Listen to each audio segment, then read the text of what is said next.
we got a lot of guys that have the right makeup to make sure that we get back here and hopefully get past this round. But what sucks is just being in that locker room. Just my short 3 years in the league, understanding that the team's not always going to be the same. You're going to lose guys, and guys are going to be gone, sometimes coaches, and that's the unfortunate part about it. So right now it's just about enjoying this time, I guess, with these guys and with this team, and have this team meeting tomorrow, and then it's moving forward to getting back to this point, getting past this point. That was on Saturday night, and we're still feeling that pain. We are Cover 4, and we are wrapping it up this week. Last of 2 episodes, Dave. Tay, Jesse, 2018 season has come to a close. We're going to touch on a few things that we've been milling over this weekend and then look ahead for you guys. Big news from Jason Garrett today, though, right? Right? Good news. Let's focus on happy Yay! things. We can spend the next 20 minutes talking about what happened on Saturday and how terrible it was. That's great. But great news from Jason Garrett at his season-ending press conference today. He thinks Travis Frederick will be ready to go for the offseason program, which is amazing and fantastic and unlooked-for good news. So at least you got that, right? Right. I'm going to go on the positive spin too, Dave. I like where your head's at. Yes, everyone's upset that the Cowboys don't have a first-round pick, but their first pick that they will have, the number 58 overall pick, last time you guys picked near there, number 60 was Cheeto Awuzie, a starter. You got Randy Gregory at 60 in 2015, and in 2010, you got Sean Lee at number 55. So, silver lining for you. Yo. I just want to mention one thing that a lot of people came at me on Twitter about after the Cowboys lost. Just because you don't see guys banging their heads on lockers and crying and falling out, that doesn't mean that they don't care. No one cares more than the guys who were out there on that field. Trust me, this hurts them just as much as it hurts you. What were people coming at you about? Because people were like, oh my God, they don't care. They're not crying. I'm like, just because they're not up doing what you're doing, that doesn't mean they're There's a lot that you don't see. I'm like, let's just no leave it one right? Probably cares good. more Probably than them. The mentions have been lit the last couple of It has. Oh man, It has. Ray showed. Oh, ratios all over. Hindsight 2020. Let's go back to LA and talk about some of these things. The Rams run game, we knew it existed with Todd Gurley. I cannot say I expected CJ Anderson to come out doing that. No. We got your number last week. We did not include CJ Anderson's name in there. Dude. All due respect to CJ Anderson. Absolutely. He looks like me out there running, man. Like, what happened? He thick. He is thick. He thick. Shorty thick. I was ready for a lot of stuff. I certainly was prepared for the Cowboys to lose this game. I was not prepared for CJ Anderson. No. In the middle of the week, I was looking at the Rams Twitter feed and saw that CJ Anderson was interviewed in the locker room saying, hey, I've done well against the Cowboys every time I've played them. Yes, that was last year's Broncos game. I sent a text to Dave and was like, do you remember that CJ Anderson is on the Rams roster? Oh, the path he took this year, quickly before we move on, I saw he was cut by the Raiders and the Panthers Yeah, he's been and all over the place. and then was a playoff Bizarre. hero. Cowboys run game, on the other hand, we know it wasn't good, but why? Because the Rams were ridiculously committed to stopping it. You can see it on the tape right here. Stephen Jones talked about it on the radio. The Rams played base this entire game. Yeah. Like the Rams, say what you will about Dak Prescott, say what you will about the Cowboys passing game, the Rams didn't respect it, and they clearly didn't have to. Was that Wade Phillips' last jab? That was definitely Wade Phillips' last jab. And we've seen this time and time again before for teams just basically saying, hey, Dak, you're going to have to beat us. We know what you guys are up front. We know what your identity is. We know what you want to do. Zeke Elliott didn't become the leading rusher of the league by accident. You guys made that a purpose thing that you wanted to do. So they sold out and they committed to it. And heck, they did a damn good job stopping it. Our final podcast on Friday, we all gave a key to the game, and I said, get to Jared Goff if you can because he is not good on the move. Didn't happen, guys. Not even a sniff. Literally, I don't think you could look more comfortable than Jared. Yeah. God. Our defensive tackles were just slow. They weren't tackling at the point of attack, if you would, and it just seemed like they were not the hot boys we have seen all year. We talked at length about how they were able to stop Russell Wilson and get across that Seahawks offensive line. Not the same for the Not Rams. easy to want to come up and tackle when you got a 300-pound back hitting you in the Exactly. mouth over and He's over. gonna punch you in the mouth. Yeah. Yeah, he's 300 or more. Oh, this looked a lot like the Colts game. I mean, the Cowboys scored more points. They played a little bit better on offense, but ground them down with the run game, made it easier on their quarterback. Jared Goff, much like Andrew Luck, like he didn't have this fantastic day. He didn't have to. No. Unbelievable. Talk of the teasy time, the last one of the 2018 season. Taylor, what do we got? Well, we still have hope. We still have hope that the Cowboys will go down to Orlando. Yes, they're going to be the coaching staff for the NFC.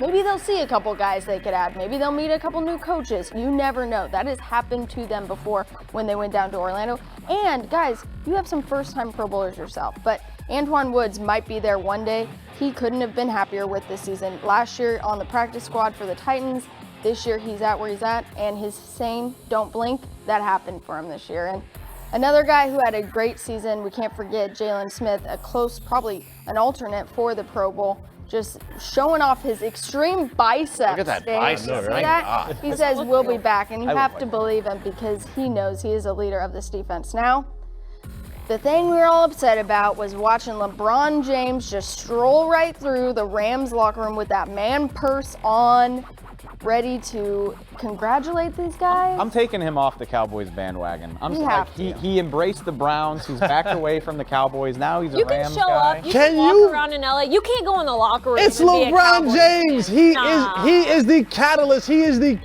quote unquote king of switching sides. No, I mean that's fair. This is and what he does. all I'm saying is Well, he can't he's come off. back is He's what off. Dave is saying. He's barred, and I love Man, LeBron James. Zeke is probably upset off. because he was the first one to congratulate him in that 2015 National Championship. Not quite the same this year. But lastly, we are so lucky to have somebody like Emmitt Smith who's trying to give us a little bit of hope, saying take well-deserved time off. He knows it. These guys do need some well-deserved time off, especially guys like Ezekiel Elliott, Tyron Smith. The list goes on and on. Zach Martin will be the first one to sign up for that. I know Tyrone Crawford and Tank, they're ready for a little bit of You rest. mentioned Tank. Yes, these guys will be taking some time off, but who is going to go upstairs and meet with Jerry Jones when he gets the checkbook out? Let's talk about it next. Money, please.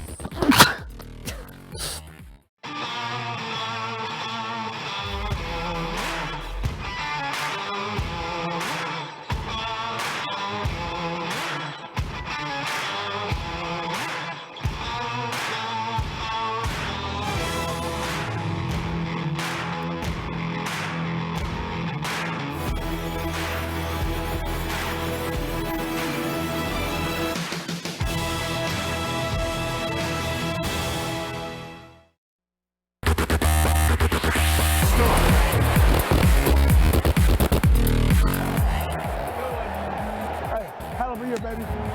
We're not done. Hell over here. Rod Marinelli does not agree with Zeke's assessment right there. No. He's not ready to Pretty talk about that. upset, but Zeke was hugging a young rising star for the Cowboys team in Michael Gallup. That was fun to see. That was cool.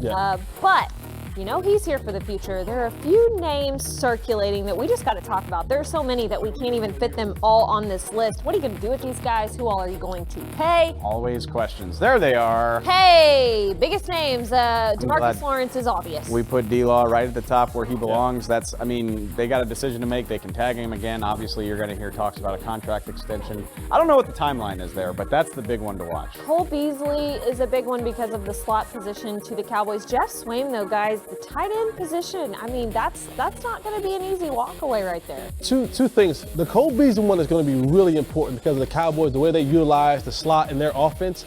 But also, I think Cole Beasley is going to demand way more money than the Cowboys are willing to give him. So What's going to happen there? He may get his walking papers, and the Cowboys may say, we'll go forward with Tavon Austin and maybe try to find another guy. And the same thing might happen with Jeff Swaim. If the money isn't right, they may just say, hey, we'll draft another guy, we'll bring somebody else in. And another name on that list is Rod Smith. You're looking at a guy who is Zeke's backup right now. And Zeke, yes, he's taken a lot of hits and loads this year, but Rod Smith, you hope that you can get him back. He seems to fit this offense well. They liked him over keeping Darren McFadden and those guys, so. You had a sibling on And he's your Jalen's football brother. team. He's Would Jalen's you brother. See, that's the interesting dynamic for me. I don't know that there's, you know, you can get a sense when it's DeMarcus Lawrence, you know, you know there's going to be a conversation about that. You know they're not going to let him go Right. one way or the other. Yeah. The rest of these guys, it's all up for debate. And you mentioned they could stick with Tavon Austin. He's not under contract either.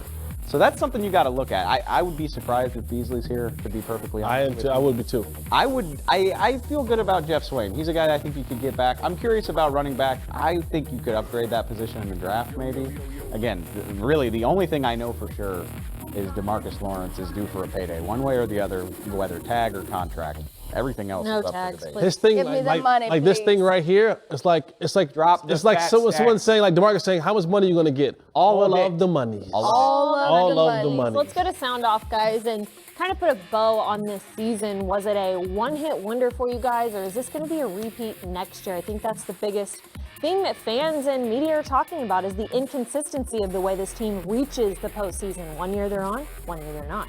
Well, I didn't feel like you really saw what this team was until you started the 5-game win streak that they had. Of course, that was post Amari Cooper edition, which really felt like that's the team moving forward. You are going to have Amari Cooper. Lindsay, you mentioned it. Michael Gallup, a huge star for the future. You've got Leighton Vander Esch. Your linebackers are looking better than they ever have. Byron Jones, first full season at cornerback. He enters the Pro Bowl. You've got a lot of things to be optimistic about. First and foremost, Travis Frederick getting over that and being able to be back here on this team. There are things to be optimistic about that. How it will play out in the offseason, though, is always a different story. This is easy. It's really easy. You outline it perfectly, Tay. There's a lot of reasons to feel good about this team. Go prove it.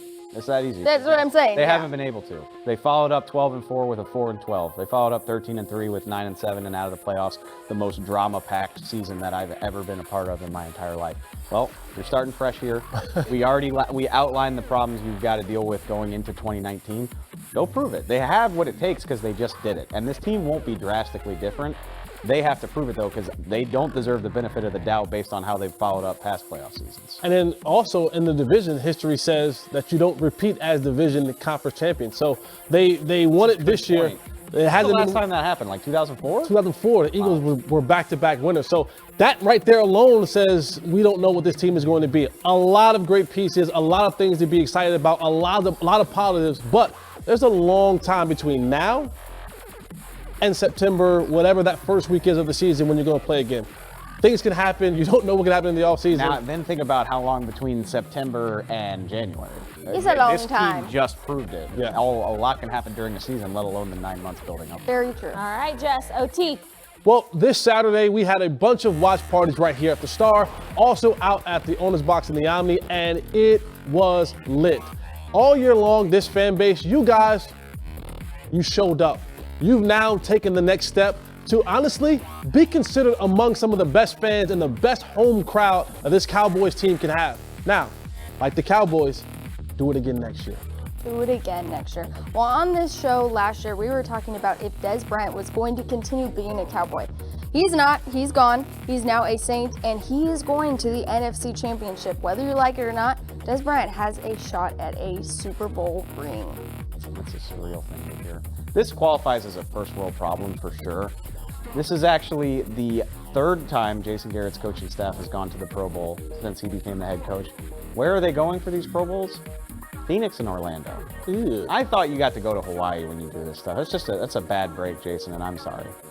Disney World is a very good time. Not You as cool only as want to go to Honolulu. Disney World after you win the Super Bowl. Yeah. Not for the Pro Bowl. Not in the Pro Bowl. We are back tomorrow for a season wrap-up. Are you guys sad? I am. Well, yeah. A little guys. sad, Missed but the join kid. us Missed the- Tuesday, 5:30 for the final episode. Be there. Hold that balance, Jess.